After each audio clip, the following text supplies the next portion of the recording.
কৃষকের জমানো সঞ্চয় 2 লাখ টাকা উই পোকায় নষ্ট করা, এমন ঘটনা ভাইরালের পর ক্ষতিগ্রস্ত কৃষককে 2 লাখ টাকা সহায়তা দিলেন সৌদি এক প্রবাসী।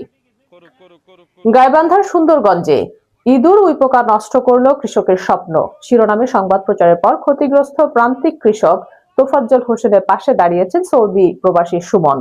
তার পক্ষ থেকে ওই কৃষককে নগদ 2 লাখ টাকা আর্থিক সহায়তা প্রদান করা হয়েছে। বুধবার বিকেলে উপজেলার দহবন্দ ইউনিয়নের উত্তর ধুমাইটারি গ্রামে কৃষক তোফাজ্জল হোসেনের নিজ বাড়িতে গিয়ে তার হাতে এই অর্থ তুলে দেন প্রবাসীর ছোট ভাই হাবিবুর রহমান জনি। গাইবান্ধা প্রতিনিধি রওশন সরকারের রিপোর্টে থাকছে বিস্তারিত।